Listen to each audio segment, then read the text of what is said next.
Ito mga kababayan, ayon sa netizens, itong si Baguio City Mayor Benjamin Magalong ay isa sa mga government official ng Pilipinas na meron umano itong malinaw na kaisipan. Ito'y matapos bigyang diin ni Magalong na hindi raw dapat ipagsawalang bahala ang mga naging testimonya ng 18 new witnesses sa flood control project scandal.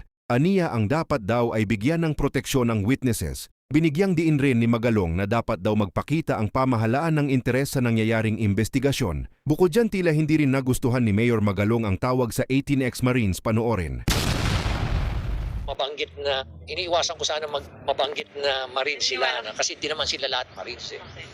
At karamihan na sila sa kanila were actually discharged. So I would rather call them as 18 witnesses.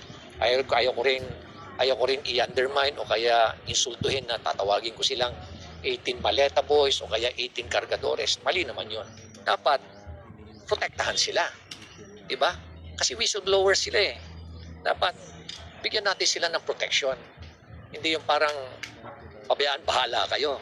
Otherwise, that would send a wrong signal sa mga whistleblowers na ang hirap pala maging whistleblower dito. Lalong-lalo na kung may mga tao sa gobyerno ang involved.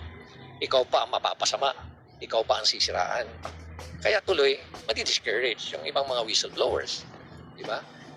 Hindi na sila, wala nang gusto mag-attempt na maging whistleblower. No? Another is, kailangan mismong gobyerno ang magpakita ng interest. Masakit man ang kalalabasan. Dapat, we have to seek out the truth. Ano ba talaga ang motibo nitong mga 18 witnesses na ito? Bakit bigla sila nagsalita? No? Again, this is a matter of investigation. At kakayanin uli ng mga investigador na malaman ang katotohanan behind. No? So dapat ang gobyerno magpakita.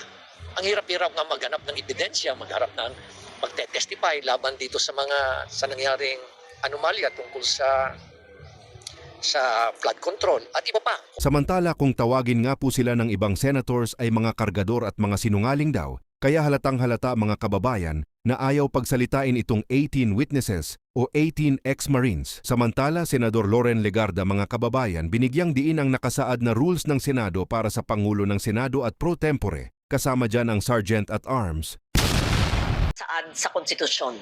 Walang sinumang senador, malinaw na nakasaad sa konstitusyon.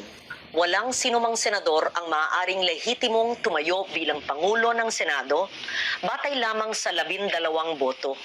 Ito ay pinagtibay sa ilalim ng 1987 Constitution. Sa Article 6, Section 16, Subsection 1 ng 1987 Constitution. The Senate shall elect its president by a majority vote of all its members. Ayon po sa konstitusyon, 24 ang kabuuang bilang ng mga halal na senador. Kaya naman, 13 po ang kinakailangan para magkaroon ng mayorya. Nakalagay din sa alituntunin ng Senado, sa Rule 2, Section 2, na the officers of the Senate shall be elected by the majority vote of all its members. Hango at nakabase po sa ating konstitusyon ang mga alituntunin ng Senado. Kung kaya't tulad sa Senate President, boto rin ng mayorya ng lahat ng miyembro ng Senado ang kinakailangan upang magtalaga ng Senate President pro tempore, Senate Secretary at Sergeant at Arms. Labag sa konstitusyon at alituntunin ng Senado ang nangyaring pagtatalaga ng Senate President pro tempore, Senate Secretary at Sergeant at Arms dahil 12 senador lamang ang nasa plenaryo na bumoto. Kulang ng 1 boto para masabing mayorya ng lahat ng miyembro ng Senado ang bumoto para sa pagbabago ng liderato.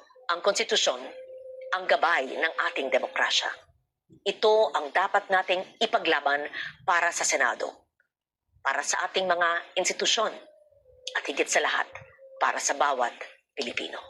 Si Loren Legarda po, ang inyong Senate President pro tempore. Maraming salamat. Napakaliwanag po ng sinabi ng ating butihing senadora mga kababayan, maski siguro elementary mauunawaan, kaso naging magulo lang talaga. dahil sa diumano'y pagpupumilit ng kampo ni Gatchalian at Erwin Tulfo